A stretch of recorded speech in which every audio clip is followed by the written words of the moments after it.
In principle, with evidence-based HR, it's essentially like a lot of evidence-based practice is based on three principles. The first principle is using multiple sources of evidence. The second thing is taking a structured approach. So in evidence-based HR, you always start with really understanding what the business problem is first, and only when that's fairly clear do you then move on to thinking, well, what can we do about it? The last principle, the third principle, is only focusing on the highest quality, the most trustworthy, and the most relevant evidence and data. Today's episode of the HR L&D Podcast is sponsored by Deal. Now take a moment, if you would, to consider the following pre-show scenario. Imagine you had to visit 16 houses just to cook your dinner. One place has the pots, another has the pans, another has the stove, and another has the food. You get the idea. Sounds ridiculous, right? Well, the reality is most global businesses operate exactly the same way, using 16 different tools and platforms to hire, manage, and pay their workforce. But now there's one platform that does it all, and that's today's sponsor. That's Deal. That's DEEL. And Deal is the all-in-one platform built for global work. So whether you're an enterprise business, a small company, or something in between, from automated onboarding to performance assessments and beyond, you can manage the entire worker lifecycle all under one roof. Hire and onboard talent in over 150 countries or run payroll in over 100 countries. Even offer competitive benefits, equity, and equipment. With Deal's industry-leading suite of HR tools, payroll solutions, and compliance services, you can scale globally with unmatched speed and expertise. So are you ready to transform your global HR system? If you are, click in the link in the show notes to book a demo with Deal today. That's DEEL. And welcome back to the HR L&D Podcast, your go-to source for transformative insights that are impacting the world of human resources and learning and development. My name is Nick Day. I'm CEO at JGA Recruitment Group. We're a specialist search firm focused solely on finding the best HR professionals globally. So if you need support, do get in touch with my business at jgarecruitment.com. But today, I'm really excited to be joined by Professor Rob Briner, who is a distinguished expert in evidence-based HR, something I'll refer to during the course of today's show as EBHR. He's also Associate Research Director at the Corporate Research Forum and a real influential figure in organisational psychology and a professor at Queen Mary University of London, where his insights have really helped shape the field of people management in a number of significant ways. Many of those ways we will be exploring during the course of today's show. Now, as a recipient of numerous awards, including a Lifetime Achievement Award from HR Magazine, Rob is also the Scientific Director at the Centre for Evidence-Based Management. So I hope, as my listeners, you will all join me in welcoming Professor Rob Briner to the HR L&D Podcast as we delve into the world of evidence-based HR and explore its impact on the future of work. So Rob, welcome to the show. How are you feeling today? Thanks very much, Nick. I'm feeling good, thank you. Yes, I'm all right. Yeah. Super happy to have you with us today. I'm going to start with my first question, something I ask all of my guests, which is this. What do the words human resources mean to you? Well, the first thing that springs to mind, if you say what's human resources, is I guess it's become quite a controversial term. You see lots of memes saying, I'm not a human resource, I'm a person, I'm a human. So it's a bit of a contentious label. And things like human capital, all these other kinds of terms. I mean, in a sense, I suppose it's the label the profession now has, for rightly or wrongly. But of course, it doesn't necessarily mean you're thinking of people just as resources. It's just I guess it's just a term that's evolved from personnel management and other terms to be the current term that people tend to use. But I think it does have for some people, some slightly negative connotation. Not saying it should, but it does seem to. Yeah, I would agree with you. I think that's been a pretty common response I've had from the guests on my show. A lot of people want us to evolve into the world of people management and beyond. But of course, it's still known as HR in many, many operations. I've just come back from Nashville where they were arguing whether payroll should sit under HR or finance. So it's still a very commonly used term, but we're certainly seeing some evolution in relation to that. What we're going to talk about today, though, is about evidence-based HR. And I've got some questions to understand, will help our listeners understand what the differences are. Before we jump into that, though, I wonder if you could give us just a little bit of an overview into what that term even means. Help us set the scene, if you will. Yeah, sure, Nick. Okay, so evidence-based practice is something that's been around for, probably forever. But the term itself was first used around 30 years ago in relation to medicine. And it evolved in medicine because there was a sense of certainly some researchers working in the field of medicine, that a lot of practitioners, such as doctors or physios or surgeons or nurses in that field, were sometimes doing stuff that wasn't necessarily helping their patients very much. And in some cases, it was actually harming them, where they already had some good scientific evidence about what seemed to work and what kind of didn't. So it's evolved in that field, I guess, because unsurprisingly, when it comes to treating people and illnesses, the idea you could do things that really are not going to help people or even harm them is actually a pretty serious kind of problem. So evidence-based practice sort of started in medicine, but now it's spread to many different fields, from things like policing. So evidence-based policing is quite a large kind of global area now. Evidence-based architecture, evidence-based finance, evidence-based policy making. So it's just a way of thinking, I guess, for how any profession can make better informed decisions. And it kind of really evolved from there, but it's quite widespread now. Perfect. And from your perspective, or for our listeners' perspective rather, to understand a bit about your background, so you're fully immersed in the world of academic research, but you've also been distinguished with a Lifetime Achievement Award from HR Magazine. So you've been fully involved in the HR space and emotions and psychology and people management for an awful long time. Tell us a little bit about your journey to date. Yeah, so my background is as a work psychologist or organisational psychologist. And you think human resource management has problems with labelling itself, so does my main field. So sometimes it's called work psychology. In the US, it's called industrial and organisational psychology. Other places, it's called occupational psychology. But the field really is about the psychology of work. So that's where I first started doing a PhD in my research and teaching in that kind of field.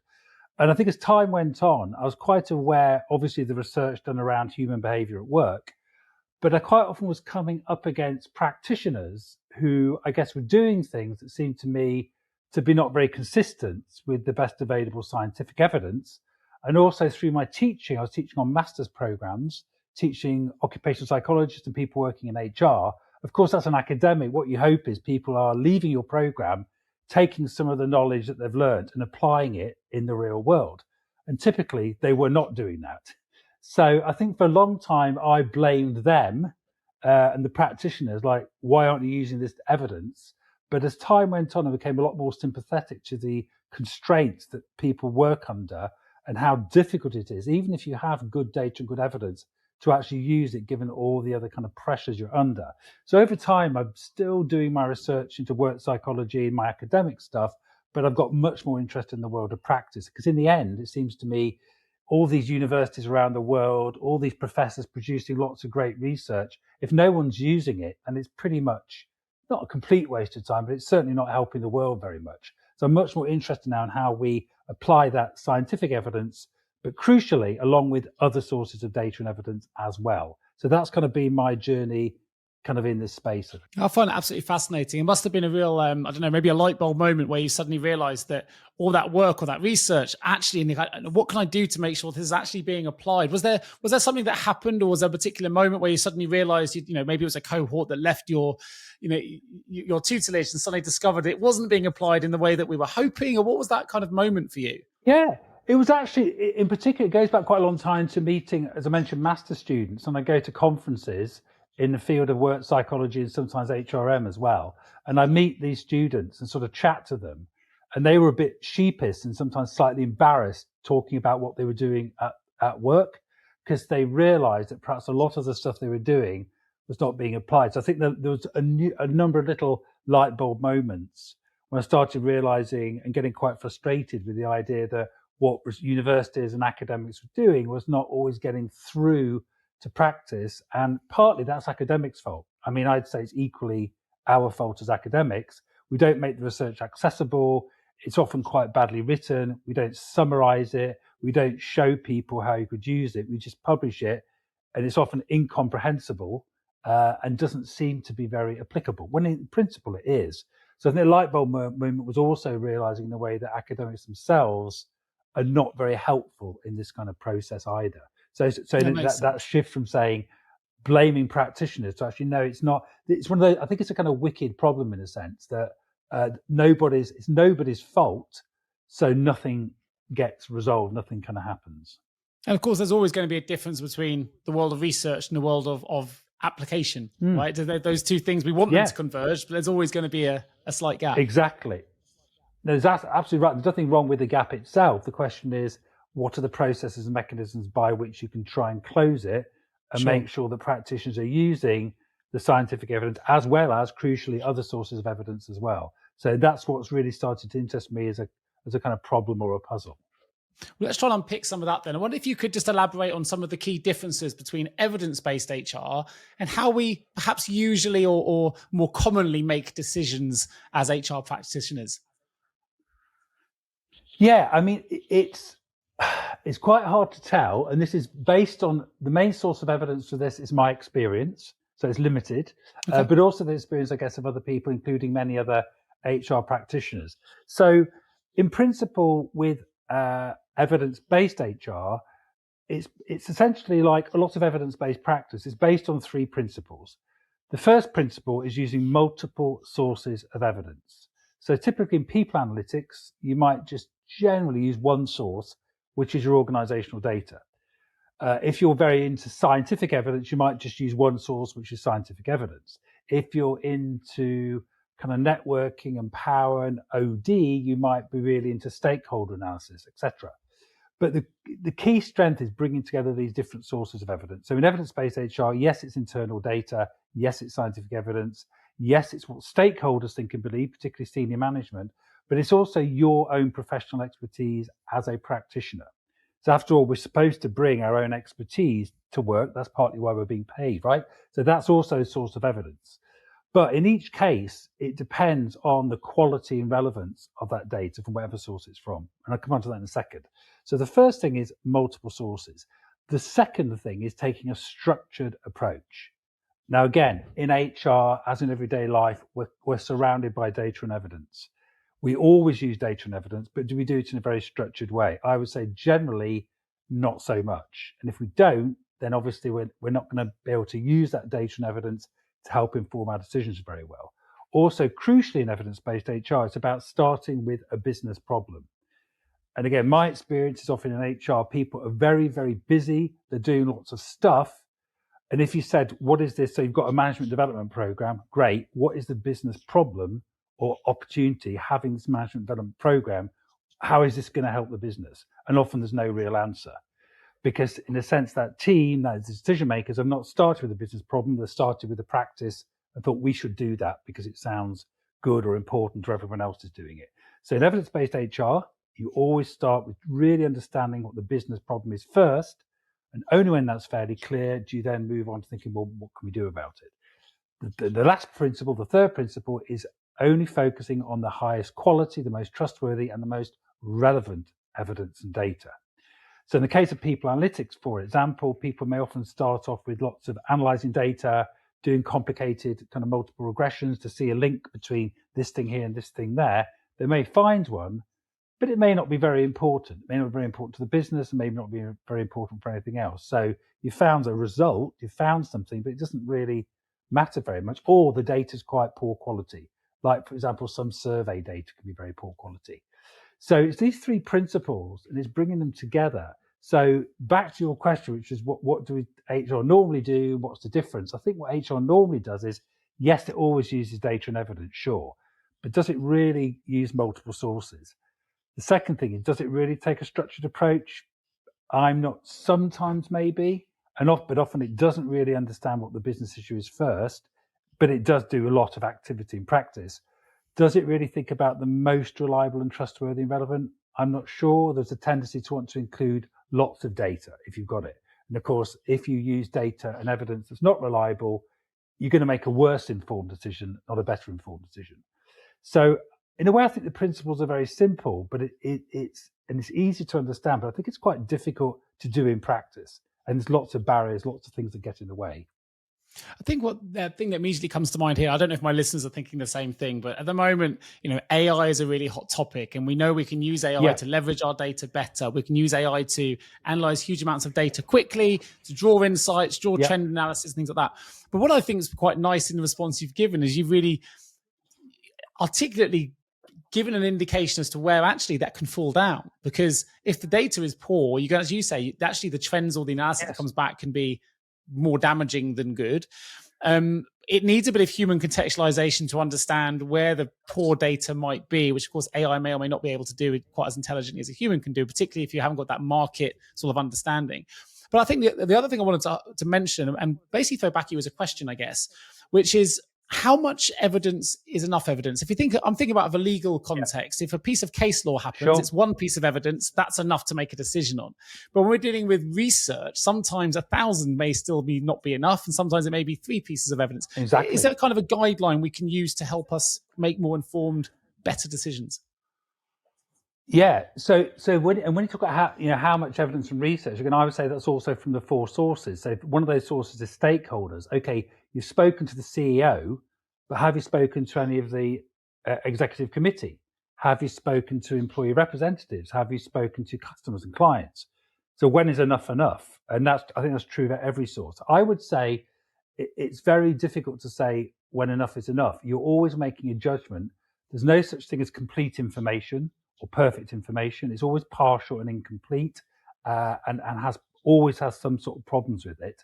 So I would say, and this is particularly to avoid the problem of analysis paralysis, which people are fond of talking about in relation to evidence-based HR, that worry that we've got to get more data and more data and more data before we can make a decision. I would say, no, you don't. You need to just draw a line. You need to say, we're going to make a decision in a month's time. We'll get as much data as we can, and that's when we're going to do it. Back to your question, is it enough?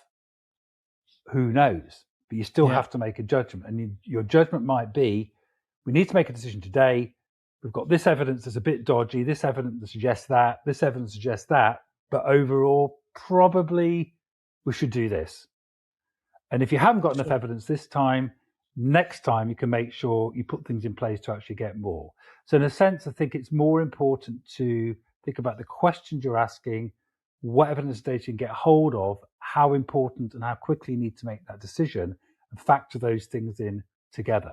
And of course, it's not a one-off thing. Most problems professionals face, including in HR, are problems that recur and recur and recur. You're going to come back to this thing again, whether it's in talent or selection or well-being or D&I, whatever space it's in, you're probably going to come back to that thing again. So that's okay. You'll know for next time where the gaps in your knowledge are. So I always say, don't wait till you've got all the evidence, because there's no such thing. Get as much as you can given the time you've got and make the best informed decision you can, but crucially knowing, as I say, where the gaps are. What don't you know? Still make a decision, but acknowledge what you don't know.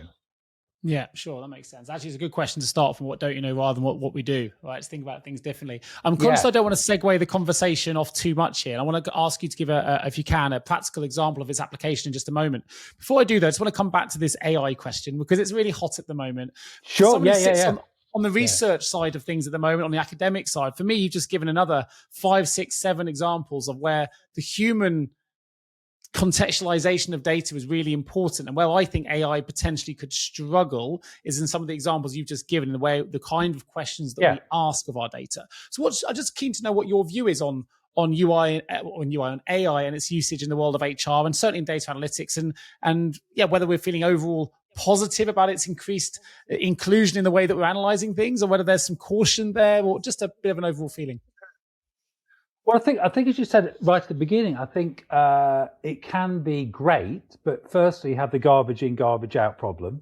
If your data is really poor quality, then you can throw all the clever AI at it you want. It's not going to help. The second thing is that the Chief Human Resource Officer for the last CRF report we did on evidence-based HR, she actually said that in her view, being evidence-based is a human game. Again, to your point, it requires human judgment and human perception. Of course, with all this human judgment, you can potentially train an AI to do that. But in order to do that, it has to be a relatively simple domain where the outcomes are fairly black or white, yes or no, it's this or that, and where the variables you're dealing with are quite limited. If you think about HR, often you're dealing with a whole set of quite complicated factors. So I think AI can be a fantastic tool to help you ask better questions and to analyze certain kinds of data and to prompt you to look a bit harder for stuff. But in the end, I think there are elements of critical thinking that if you're not having them, then you can't hope that the AI will. It can't take your thinking away. You still have to do that work, but you can train it to do some of that, the hard graft for you, is my understanding at the moment. So I think the sense in which people, obviously, like a lot of new technologies, people get very excited about it and start to feel it's going to do everything for them. And, there's a few gee whiz examples, and then people go, wow, it's amazing. But then I think over time, you sit back and think about it, and it inevitably turns out it's pretty good for some things. It's not very good for others, and it doesn't solve all our problems. And I think that's where the human bit comes in. Yeah, I agree. I think maybe we're going to be using it as augmented intelligence. We kind of use it for the predictive AI bit, bring us the analysis, but let us do the cognitive bit of what that analysis actually means from a human resources perspective. Yeah. Maybe that's the way we'll start to work with it later. Anyway, the future will tell us in due course, I'm sure. And sorry to segue us off slightly. I wonder if you could give us go on. I was going to say it is a segue, but it's also not a segue, because I think one thing that's happened around people analytics is it's not directly linked to AI, but it's connected with it because of computing power and so on. We're now at the point, certainly in terms of internal organisational data, where we can get more data than ever about employees and about employee behaviour. And the question I keep coming back to is how, and it possibly has, but how is having all this extra information actually helped HR get better? And I think there are some examples, possibly, but also I don't see a whole load of examples. So again, this idea you simply being able to get more data, like, oh yes, we can analyze everyone's phone calls, we can analyze email traffic, we can look where people are physically in a building, we can find out, we can do a sort of sentiment analysis on their emails and see how frustrated or angry they are, whatever it is. Yes, you can get huge amounts of data now about employee behavior. But in and of itself, I don't think that is useful. It still requires that. What is the business issue? What are we trying to do? What do we need to understand? What's going to help? And in a sense, we put the data before that, when the data should be in the service of what the organisation is trying to do, rather than we should be following the data. We should say, what is the business trying to do, and how can the data help us do that? So I think AI is very valid. I think AI is added to that. Yeah, no, and I get that, which it leads me to ask another question then. I guess it's more of a direct question, which is, with all the technology we've got at our fingertips, with using AI and other resources as well, why aren't we getting better at EBHR? What are the hurdles we need to overcome? Because it sounds to me like there's a lot of positives we can take away. I'm sure you can give an example of his application, but in the same token, I'm still not seeing much of it in the interviews and the work that I'm doing, or probably not as much of it as I would anticipate based on the research I've done for the show. Hello, HR and people leaders. Are you exhausted of the war for talent cliche? The problem is, when we hear a cliche, it usually exists for a reason. However, we think it's time for a fresh approach to the talent crisis. That's because at JGA Recruitment, we understand the real challenges you face in sourcing phenomenal HR and people candidates. And guess what? We think we have the solution. Our team is on a mission to revolutionize your hiring process. That's because we're not just recruiters. We're strategic partners dedicated to finding HR and people professionals who align perfectly with your company's vision and goals. So let's break the cycle of frustration together. Partner your talent acquisition strategies with JGA Recruitment and experience the difference in service, excellence, and results. No longer do you need to suffer the costs associated with a poor hire, because with over 100 five-star Google reviews and already trusted by many of the world's leading brands, why don't you take action today? Contact us at jgarecruitment.com to discover how we can help transform your HR and people teams. And here's a bonus. When you visit us, you can sign up for our weekly HR newsletter that's packed with invaluable industry insights and more. Let's revolutionize your HR talent acquisition strategies together and make the war for talent a cry from the past. Visit jjrecruitment.com to find out more. Yeah, no, you're absolutely right. And I've been looking at this for about 25 years. And the first paper I wrote was about 25 years ago, maybe a bit longer. And I agree with you. It's not, if you look around the world of HR, it's not clear that there's been this sort of mass adoption of it. So there's certainly been a mass adoption and give the idea of people analytics. Yeah. So the shift that has taken place is, compared to when I first started working in this field, is I think there's a really broad acceptance now within the profession that we need to get better using data and evidence. Now, everyone accepts that now. I don't think, 20 years ago, I'm not sure everybody did, but now everybody does. And that's partly because of people analytics. That's changed for sure, I think. And the idea of using your own sort of workforce data, that's very, very, very much changed. I'd agree. But the idea of using these multiple sources, taking this other approach hasn't. Why hasn't it? As I mentioned, I don't think the concept is not difficult, but it is hard to do in practice. And some of the barriers include, I think that a very obvious one is things like fads and fashions. So in HR, as in other areas of management, there are popular kinds of topics, ideas, concepts, things that every Google's doing it or Netflix is doing it. We should do it too because it's cool and it's good and it's the latest thing. Persuading people that maybe you shouldn't do that is quite difficult, I find, because people believe the latest thing is the best thing. People believe that if Google or Amazon, whoever is doing it, whichever company is the kind of HR seen as the sort of model of a good HR practice, if they're doing it, then obviously it must be a good idea. So to persuade people, no, we don't know that the latest thing is the best thing. We don't know that the fact this company is doing it, it means it's necessarily works. All would work for you. That's quite tricky. And that's a big barrier. I think another barrier is the fact that it's quite challenging because if you go down evidence-based HR route, what it means is you have to accept that possibly a lot of the things you've been doing, such as for example, a management development program, if you properly evaluate that, it may turn out it's completely unhelpful. It's not contributing anything to the business at all. Yet you spent a ton of money on it. And that is pretty challenging for a lot of HR functions. To say, you know what, maybe some of the stuff we're doing isn't great. On the other hand, I would say personally, I tend to have far more respect for a professional or profession that just comes clean and says, yeah, this is the stuff we were doing. You know what, didn't work. We're going to stop doing it and we're going to do something that's more likely to work. In a way, you think, oh, why did you do it? But the fact that saying it didn't work is kind of encouraging. So I think it's quite threatening for a profession, particularly for HR, that I think is still going through a sort of reputational thing. Are we adding value? Do we have a seat at the table? All that kind of stuff. And what I always say to people, well, if you want a seat at the table, go and sit at the table and tell people that stuff you did wasn't any good and you're going to now do stuff that worked. You can report back whether it's worked or not. I think that's more likely to get you a seat at the table than just pretending everything's fine. So fads is a thing. I think reputation is a thing. And also there's a again, I don't know if you would see this or your listeners would see this as well, but there seems to be, and it's probably true of other professions, a lot of busyness in HR, a lot of stuff, a lot of rolling out, a lot of making things happen, a lot of fiddling with things. So a lot of the conversations I have with HR functions, I say, what are the most important things you're working on? They will say, we are trying to harmonize our rewards, or we have a self-service platform for HR with a lot of our services on, and the managers hate it. So we're trying to fix it. So you get this impression of profession that's often spending very, very busy. What it's doing is sort of fixing things, harmonizing things. It's very active.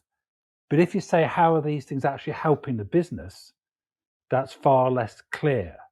So I think sometimes it might be a case of saying, stop just being busy and think about what you're really trying to do in terms of helping the business. So there's fads, and there's frantic activity, there's a reputational thing.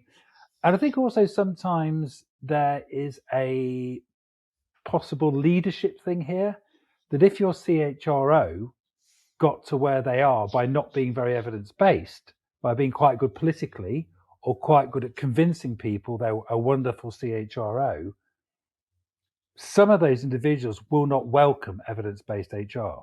Because what it means is it subjects their own opinion and view to a lot of scrutiny. So it means potentially anyone can come along and say to CHRO, you had that idea, we've investigated it using an evidence-based approach, and we think it's probably not going to work. Now, some CHROs might say, wonderful, that's great, thank you very much. But I think for other people in leadership positions, it's quite threatening. Also, they themselves might not model or display these behaviours that are important, like asking questions, being skeptical, being critical of fads. They might do all the things that are the opposite, not asking questions, not letting other people ask questions, not really looking at data very much, loving fads and fashions and gurus. So again, I think it's a sort of big leadership issue as well. Are the leaders in this field happy to sort of encourage, support this kind of approach to doing HR? So I think there's lots of things that basically get in the way of people doing it, and not because it's, say, conceptually difficult, because your day-to-day job gets in the way. And sadly, of course, I think, and I'm biased, I think this should be your day-to-day job. Your day-to-day job should be trying to help the business. If you want to help the business, you have to first understand what is exactly the business is trying to do, which requires evidence and data. Once you've understood that, and you've understood what HR can contribute to that, then you need to say, what can we do that's most likely to help the business achieve that objective? And again, that's going to require evidence and data. And it seems to me, I'm going to use the word sad. It's a strange word to use, but I think it is a bit sad that often people say, oh, we don't have time to do that because we're just too busy. It's a bit like that. I think it was in the New Yorker, and I'm going to do a really bad thing on a podcast or in any kind of, is to describe a cartoon. The cartoon, which you've probably seen, is like cave people. I know they're wearing kind of skins, and they've got a sort of cart, and it's got stone wheels. And on this cart, the stone wheels are square, and these people are pushing this cart, and of course it won't move because it's got square wheels. And someone has come up with a round wheel and is waving it, saying, "Look, I've got a round wheel." And they turn to this person and say, "We're too busy. Can't you see? We're really busy."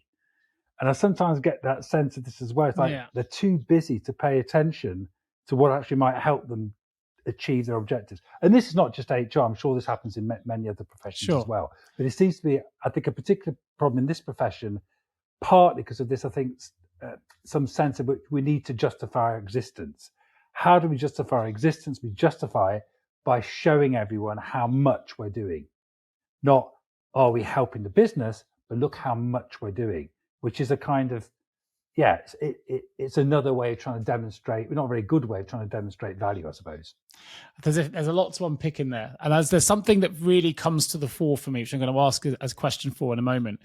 First thing is, I think I absolutely agree. There's an awful lot of plate spinning in HR. You know, they're given, the C-suite will come down and say, we need DEI looked at, we need inclusion looked at, we need reward looked at, we've got this disciplinary, we've got this compromise agreement. They've got to wear lots of hats at different times. So I think there is a justified reason that they are often very, very busy. However, and this is where my question comes in, some of the things that you mentioned there, I think, can be related back to a single word. And one thing, actually, before I unpick that, one thing you mentioned as well was, we've got to be willing to fail. I love that. And I love the acronym of FAIL, first attempted learning. We get it wrong, own up to it. What have we learned from it? How do we go forward?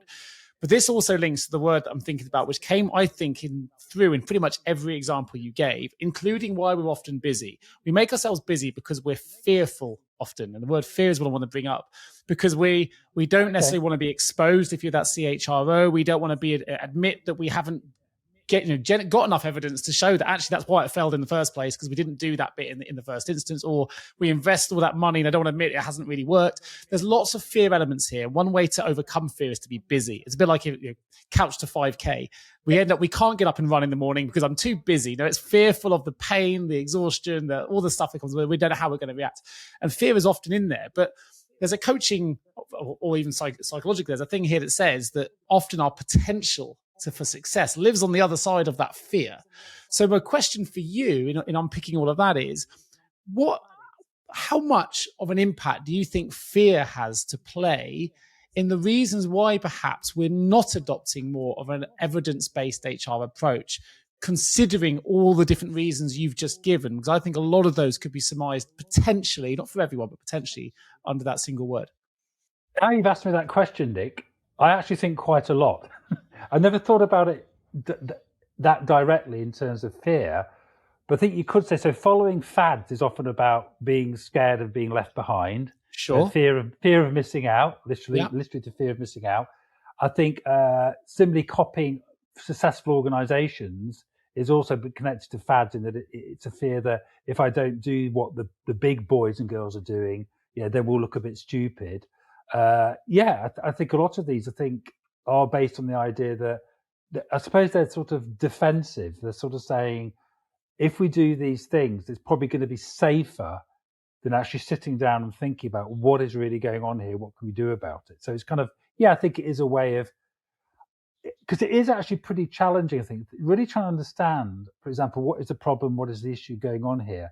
That's actually quite difficult, and it might raise a lot of anxiety, which obviously connected to fear about, we know what we don't really understand what's going on here. We don't really understand the problem. The more we look at the data, the more confused we get. The more we don't know, is it problem A? Is it problem B? Is it problem C? Is it all those things? And sometimes there's also a fear of the answer that might come back. So if it's a diversity or inclusion problem, do I really want to be asking those questions in my evidence approach? Because I'm a bit fearful of what might come back. If you don't ask, I don't have to confront it, maybe. Yes. And I think that's true in other areas as well, like well-being, where by asking, you then suddenly, committed to sort of doing something. You don't even know what you can do about it. So, I think fear probably is quite a good way of encapsulating quite a lot of those things. I think also sometimes the idea of having to do things quickly as well is also based a bit on fear. It's the idea that if we delay and if we wait, we'll kind of miss out. And again, I've seen, obviously, we've all seen it in organizations, but people who want to just do things very, very fast. Sometimes that's really justified. Often it really isn't justified, and they want to do it just to move on to the next thing, to feel like a thing has been done and finished, and they're on to the next thing because they feel better about themselves or their team because they've moved on to the next thing. But if you point out, well, all these things you moved on from, none of them were fixed. And actually you're creating more problems like that. But I think that urge to move through them quickly is about that fear of getting stuck and not knowing what to do. Again, for me, one of the things about evidence-based HR and evidence-based practice in general is, this sounds like a terrible cliche, but it is almost trying to say, it's not about trying to increase certainty, not I've become more certain. It's about saying, I don't really know what's going on here. Can I reduce some of that uncertainty? I don't know the right way to go. There isn't a right way to go. There isn't an answer because I'm not doing a crossword or a Sudoku puzzle or an algebra problem. There is no right answer. So how can I reduce the uncertainty a bit by using evidence and data rather than thinking I've got to find an answer? And that, I think if you frame it in that way, around reducing uncertainty rather than getting certainty, I think it also makes it a little bit easier for people to deal with it, I think. I like that reframing. It's clever. So let's turn it on to the positive then. In the context of L&D and human resources, of course, what are some of the principles of EBHR and how can we apply them? I wonder if you've got any specific examples of some positive, case studies or people listening to this, how they can immediately maybe take some of the approaches and techniques and skills and elements of an EBHR approach and start to apply them in their own operations. Yeah, I think one thing to be quite wary of, and we talked about this in the Corporate Research Forum report, is even if you find evidence-based HR appealing, you're interested in the idea of evidence and data, okay, you're not exactly sure how to do it yet, fine. I think one of the key things is choosing the right issues and problems to work with. So there's a number of challenges. Sometimes in any job, including HR, the things we just have to do. It's compliance with legal things. It's because someone just said we have to do it. Fine. You can't really be very evidence-based around those things. Also, you can't be very evidence-based around things that have already been done. And sometimes people get quite frustrated when they look back on things and so go, oh, if only we did this differently. So what I always say is, in terms of trying to start applying it, is think about something that's coming up, an issue that's bubbling under, an issue that maybe you've just been presented with, a business problem, something that's just emerging. Apply it to those sorts of things, not the things that have already been done, because it's just too frustrating, I think. So in the case, for example, where again, L&D is quite an interesting one, because often, like any area within or award, people in those specialisms sort of tend to feel that the thing they can do is going to help every business problem, or is going to be the answer because that's their specialism. But in the case of L&D, I think, for example, the key thing is to say, well, what is the business issue that's going on? And it might be that it's been decided that there is an issue here with how customer focused your frontline staff are, for example, whether it's a contact center or retail or some other kind of business. And you may collect lots of evidence in this first stage. What's the problem? That suggests, yes, there is an issue around the level of kind of customer service or skills or the delivery of that to our customers and clients. But of course, through that analysis, it may turn out that it sort of could be a training problem. It might not be. It might be a selection problem or recruitment problem, or it even might be a management problem, or it might be the way the task or the design of that service role is designed means it's quite hard to do it. So I think as an example there, you say we're going to be almost neutral about how L&D might, or any area of HR might fit in with this. We're going to say, what's the business problem? Unpack it as much as we can, and then ask the question, what can we do in HR to help resolve that problem? It may be L&D, it may be nothing to do with L&D. It may be all L&D, but I think it's being sort of quite flexible around what the things we can do. The second thing I'd say is, having said you shouldn't apply it to things you've already done, I think it is quite useful sometimes to do what I would call a light touch audit of some of the things you've already got going. So obviously in the case of L&D, one of the common problems people talk about is the way people report L&D activity. Look, we've offered this 1,000 of many courses, this many people have signed up, whatever, these kind of weird metrics that don't tell you anything at all about learning. It may be worth going back to some of those activities you're doing and ask that question, what's the business issue or problem this L&D activity is going to help with? If you can't identify it, then it might suggest that's a good target for something you should maybe not do anymore. Sure. And think about what can we use those resources to do instead. So I quite often advocate going across some of the major things you're doing in HR, looking at each one and saying, what value is this really adding in terms of not does it work, but is it actually helping the business, and how do we know? And if it isn't, as I say, you either stop doing it or you try and think about ways of evaluating to find out if it is helping, or to refocus it in some way. Because it is actually stopping doing things is, I think in HR, like many other, it's a real challenge. Stopping doing stuff is incredibly important, partly because it frees up space and time and resources to do things that do matter, but also it's because it allows you that permission to fail, as it were, to say, we did this, doesn't seem to work, doesn't seem to have value. You know what? We can just stop doing it, and that's fine. Sure. So I think those are sort of two important ways you can do it. But essentially, I'd say the key thing is to always focus on what is the organizational business trying to do, and really understanding that before you think about, well, what can we in HR do about it? What's the issue? What is the issue or problem you're dealing with? And obviously, now you've moved, you're still involved, of course, in the research, but you've also got the experience on the practical side through your own consulting work and things like that as well. And you've worked with some major organizations, yes. I think Ministry of Defence being one. Are there any sort of, maybe we can finish on maybe a really positive case story of where maybe you've worked with the client, or you know someone that's introduced an evidence-based approach where they hadn't done previously and they've seen a really fantastic result having followed that kind of process? Is there any examples that come to mind that we can share with our listeners? Yeah, I think one of the things, just because you use that expression, I was trying to avoid the expression "fantastic result." Okay, sure. And the reason I do is because evidence-based practice is all about getting fantastic results. I mean, it might be, and I think part of the reason we think like that is because we're used to the idea in HR and other fields of there being these kind of, I know you didn't mean it like this, but the idea of there being silver bullets or magic cures. I agree. And binary, it's good or it's fair. It's not, and it's more subjective. And it's not. It's a sort of probability game. It's about making enough difference. So I think some of the examples I've got, one is from, well, there's two actually. One from Uber actually, one from Shell, and they talked about in the report a bit. Is what they've done. Their people analytics teams is they've tried to really take those principles of multiple sources of evidence, of taking a structured approach, and also paying attention to the most trustworthy and reliable evidence, and they try to pull that into their people analytics function. And what it means is when they're dealing with their clients, it means a number of things. Firstly, they often push back on their clients and try to avoid just doing reporting. They sort of say, yeah, we can give you some numbers, but what is the business issue or problem you're trying to deal with? We can help you work it out, but we need to know that before we can start kind of looking at data.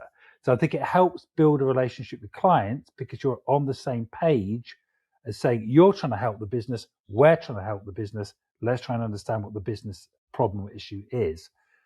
The other thing they're doing, and I think it seems to be my understanding is in terms of kind of consultancy model or way of doing people analytics, is they also always try and incorporate scientific evidence. So they will have people on the team who are in a position to go and look at and evaluate scientific evidence. Now, not every people analytics team is going to have that, but those skills and resources are quite accessible, actually. So if you go to university, or maybe you can get an intern from a university master's program or PhD student, they often have those kinds of skills that can help you incorporate that evidence as well. So they do that as well as making sure they talk to stakeholders. And also, crucially, I think Uber in particular talks to managers and other people to try and pick up that professional expertise as another source of evidence to incorporate. So I think in terms of, it's not as though, I don't know the exact results those people analytics teams have got, but from the way they report it, it means they're taking a much more rounded view to taking different forms of evidence to help them understand both what's the business issue and also what they can do about it. So for me, it's almost, I think it's quite important to see this as a team-based thing, as a structural thing, that is something that should run through the whole HR function rather than just something a couple of weird people on the side do. It should be something as a way of working for the whole team. Yeah, no, that and you're absolutely right to pick me up on that, because as soon as you did, I understood where you were going, and it made me reflect, which is good. That raises my awareness, which is what this show is hopefully all about for our listeners as well. Now, I'm conscious that I've been very lucky and privileged to be able to fit you in today, and I've got a busy schedule. So, Professor Rob Briner, thank you ever so much for joining me today on the HR L&D podcast. Of course, for those that want to find out more, I will put a link in the show notes to the Corporate Research Forum, or you can go direct after this show, which is at crforum.co.uk. I'll also put a link into Rob's profile as well. So a huge thank you for enlightening us all on an evidence-based HR approach and its transformative impact that it can have on the HR landscape. Really, really appreciate you joining me today, Rob, with all of your insights. I found it absolutely fascinating, and you've left me with some questions which I'm going to ponder on, which I really like. Hopefully my listeners will do the same. Yeah. And of course, if you are listening to the show and you need support with an HR-related vacancy, please do reach out to one of my team at jgarecruitment.com. Remember to subscribe to the show. I'll be really grateful if you can leave us a review. And most importantly, share it with your HR colleagues and friends. And together, collaboratively, we can help raise the profile of human resources across the world. So thank you, Professor Rob Briner, for joining me on the HR L&D podcast. Today's episode of the HR L&D podcast is sponsored by Deal, the all-in-one global people platform that simplifies how you manage the entire global team lifecycle. From contractors, direct employees, EOR, and more, you can manage them all in one place with Deal. Hire and onboard talent in over 150 countries in minutes, or run payroll in over 100 countries with just one click. Offer competitive benefits, equipment, and equity from a single dashboard. Even customize career roadmaps, performance assessments, and more for your team through Deal's suite of AI-powered learning and development tools.